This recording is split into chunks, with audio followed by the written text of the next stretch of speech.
what you are saying is that applying the right knowledge to bring your setup or SME up to a good standard, adding value to it, adding excellence to it, it can be done, and it has to be done. And there is a big scope, because as you tap that, so much, I forgot the ratio, but so much percentage of informal sector has not been tapped yet. Yeah. And people should think about it. So tell me, if what would you suggest? How will you guide the startups who are coming to my this webinar and attending this session?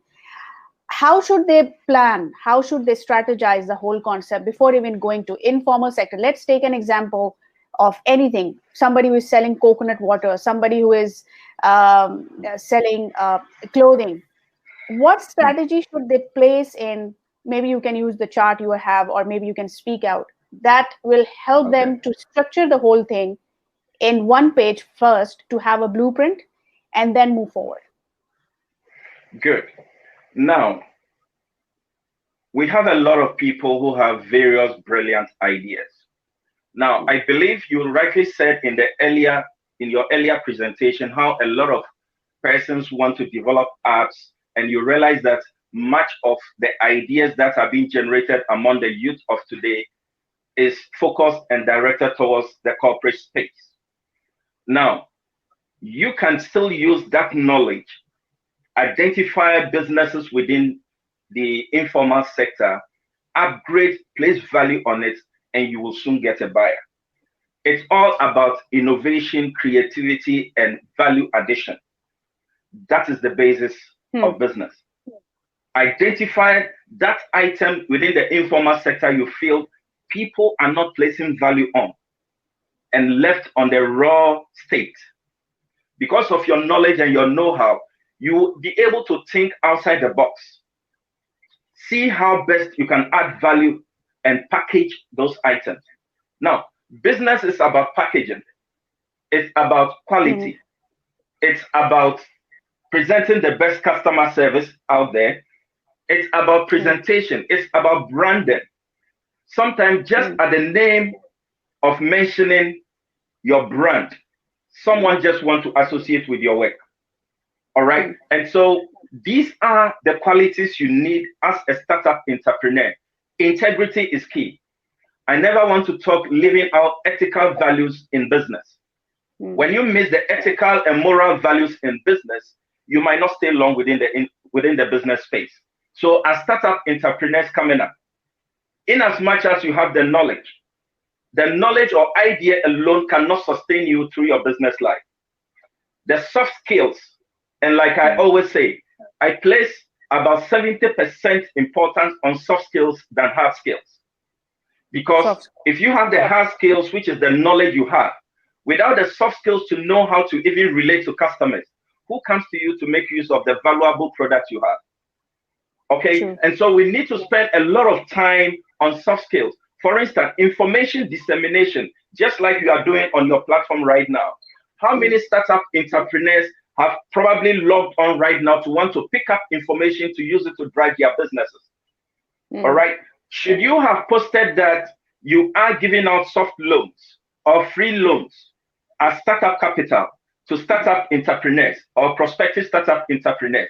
I believe you would have had thousands and ones of persons logged onto this platform right now. But it is more valuable to have information than even capital. All right? Because out of information, that is how I managed to start my business.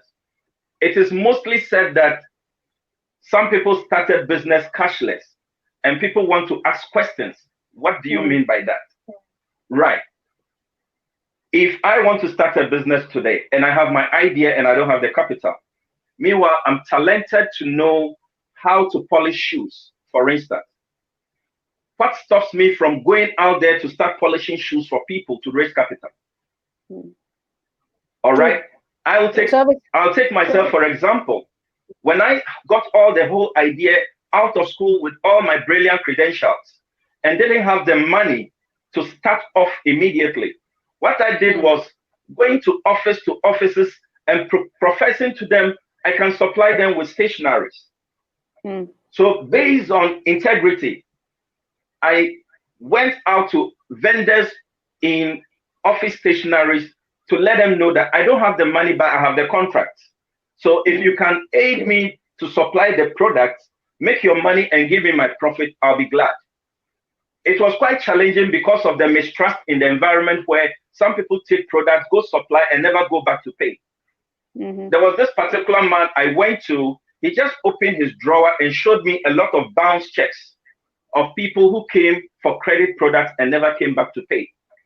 And so he asked me this question: how do you expect me to trust you? I told him, for what I have seen, I don't expect you to trust me. But there is one thing I want you to know.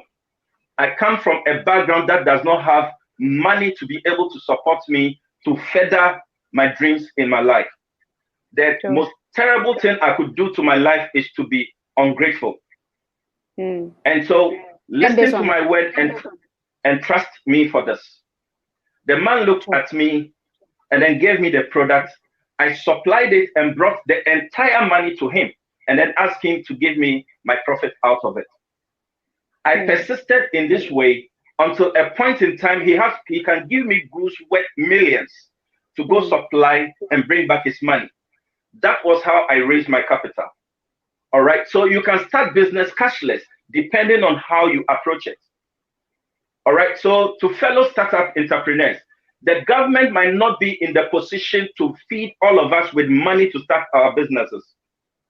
Venture capitalists cannot be in the place to support all of us with capital. Of course. A lot of financial institutions might not be there to support us with capital, but that does not mean our dream should be there.